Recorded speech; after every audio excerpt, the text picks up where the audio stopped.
আমার ব্যাপারে বেশ কিছু পত্রপত্রিকায় ষড়যন্ত্রমূলকভাবে কিছু সংবাদ পরিবেশন করা হয়েছে।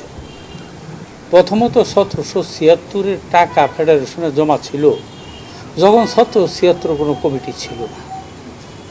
নির্বাচনের পরে তাদের টাকা তাদের কাছে নিয়ে গেছে এবং আমাদের কাছে ফেডারেশন যত টাকা ছিল সেই সমস্ত টাকা বিভিন্ন পর্যায়ে বিভিন্নভাবে 61 লাখ টাকা তারা নিয়ে গেছে। বাকি টাকা হিসাব করে তাদের টাকা তাদের কাছে ফেরত দেওয়া হয়েছে। এবং কি পরিমাণ ষড়যন্ত্র হইলে সেই টাকা ফেরত দেওয়ার সময় 10 মিনিটের ছবি তুলল, পরের দিন বলল আত্মসাৎকৃত টাকা উদ্ধার। কেউ আত্মসাৎ করলে কি সেই টাকা ফেরত দেয়? আত্মসাৎকারীরা কোনো টাকা ফেরত দেয়? সাংগঠনিক নিয়মটা কি? ফেডারেশনের সভাপতির কাছে 4টা শ্রমিক ইউনিয়ন লিখিত দিচ্ছে।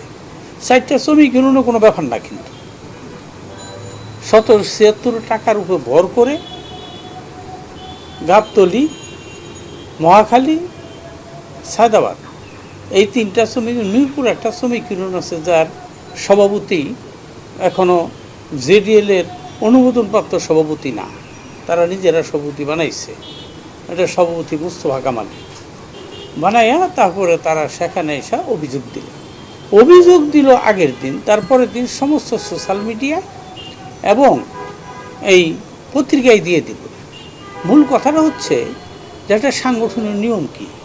সাংগঠনিক নিয়ম হচ্ছে যদি সভাপতি লিখিত দেয়, সভাপতি সাহেব পরবর্তী জবাব না দেওয়া পর্যন্ত এই ব্যাপারে সোশ্যাল মিডিয়া অথবা কোনো পত্রিকায় প্রতিবাদ দিতে পারে না। কারণ প্রতিবাদ দিতে পারে না মানে হচ্ছে প্রতিবাদ যখন যায় তোর বুঝতে হবে যে ব্যক্তিকে হেয় প্রতিপন্ন করা, ফেডারেশনকে সারা দেশে মানুষের কাছে বিতর্কিত করা। 70 লক্ষ পরিবহন শ্রমিকদের নেতা, সভাপতি সাবেক নৌ পরিবহন মন্ত্রী বীর মুক্তিযোদ্ধা শাহজাহান খান এমপি, 8বারে নির্বাচিত এমপি। আমি 2বারে নির্বাচিত সাধারণ সম্পাদক, একবার ভারপ্রাপ্ত সাধারণ নির্বাচিত। সারা দেশে পরিবহন শ্রমিকদের আন্দোলন সংগ্রামের একটি সংগঠন।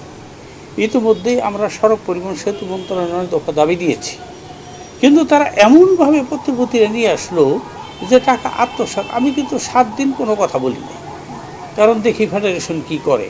তারপরে কিন্তু আমি একটা উত্তর দিয়েছি। সেই উত্তরটা আমি বিভিন্ন পত্রপত্রিকায়, যে সমস্ত পত্রিকায় উঠছে সেই সমস্ত পত্রিকায় আমি সেই প্রতিবাদ দিয়েছি। সাথে সাথে সোশ্যাল মিডিয়ায় দিয়েছি, যেহেতু তারা সোশ্যাল মিডিয়ায় এই বক্তব্যগুলি তারা দিচ্ছে। তারা কি চায় কারণটা বুঝতে হবে যে তারা ফেডারেশনের সভাপতিকে বলে সাধারণ সভা অপসারণ করতে হবে। অপসারণ তো 4টা শ্রমিক ইউনিয়ন আমাকে অপসারণ করতে পারবে না। আমার 251টা শ্রমিক ইউনিয়ন কাউন্সিলের মাধ্যমে আমাকে সাধারণ সভা বানাইছে। হয়েছে তাদের ব্যক্তিগত আক্রোশের কারণে তারা এই সমস্ত কাজগুলি তারা করছে। 1776 অফিস যারা ব্যবহার করে সেইটাও ফেডারেশনের সাধারণ সমিতি হিসাবে তাদের ভাড়া নিয়া তাদেরকে সেখানে রাস্তায় বাসের ঘরে ছিল, সেখানে দোতলায় তুলে দিয়েছি। তারা আজকে নিজেদের মধ্যে আজকে মানে ওখানে এই যে কোনো সময় কোনো কাজ না করে একটা বিশেষ সংগঠনে পায়রুবি করে আজকে তারা এই পর্যন্ত চলছে। মালিকের কাজ মালিক করবে, শ্রমিকের কাজ শ্রমিক করবে, এইটাই হলো বাস্তবতা। মালিকের সাথে আমাদের সুসম্পর্ক থাকবে, শ্রমিকের সাথে মালিকদেরও আমাদের সাথে সুসম্পর্ক থাকবে। আমাদের যতটুকু দাবি দেওয়া আদায়ের ব্যাপারে সেটুকু মালিক সমিতির সাথে কথা বলবো, তাদের সাথে দাবি দেওয়া আদায় করে সেই জন্য আমরা বার্গেনিং করব। কিন্তু অন্যান্যদের যারা এখানে এই টার্মিনাল যেগুলি আছে সেগুলি আজকে বলে ফেডারেশনের সেক্রেটারির নামে এই অফিস কেন? Sayedabad terminal, Gabtoli terminal, Mohakhali terminal সবই আমাদের ফেডারেশন সেক্রেটারি আব্দুর রশিদ সাহেবের নামে চুক্তি। 80 দশকে যত চুক্তি হয়েছে এই ট্রাক টার্মিনাল এই আব্দুর রশিদ সাহেবের নামে চুক্তি হয়েছে। কারণ ফেডারেশন যে যখন সাধারণ সম্পাদক থাকবে তার নামেই সেই ফেডারেশন নিবেদন করে, তার নামেই সেই চুক্তিটা থাকবে। এটাই হলো বাস্তবতা। এইগুলি না জেনে না শুনে একটা গোষ্ঠী ষড়যন্ত্র করে উন্নয়নের ধারাকে তারা বাধাগ্রস্ত করতে চায়।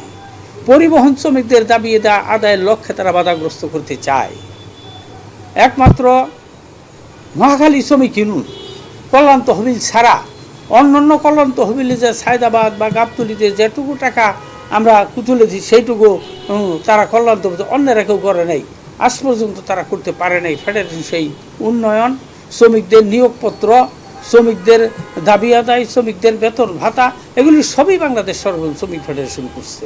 এই কথাগুলি না বলে শুধুমাত্র পত্রিকায় একটা মানে কি কতিপয় কথা বলে পরিবহন শ্রমিকদেরকে ফেডারেশন সাধারণ সম্পাদকে প্রতিপন্ন করা মানে হচ্ছে সারা দেশে 70 লক্ষ পরিবহন শ্রমিকদের প্রতিপন্ন করা, এবং ফেডারেশনের ষড়যন্ত্র মানে হচ্ছে দাবি আদায়ের লক্ষ্যে তারা বাধাগ্রস্ত করতে চায়। এটা হচ্ছে তাদের প্রধান কর্মকাণ্ড। এখন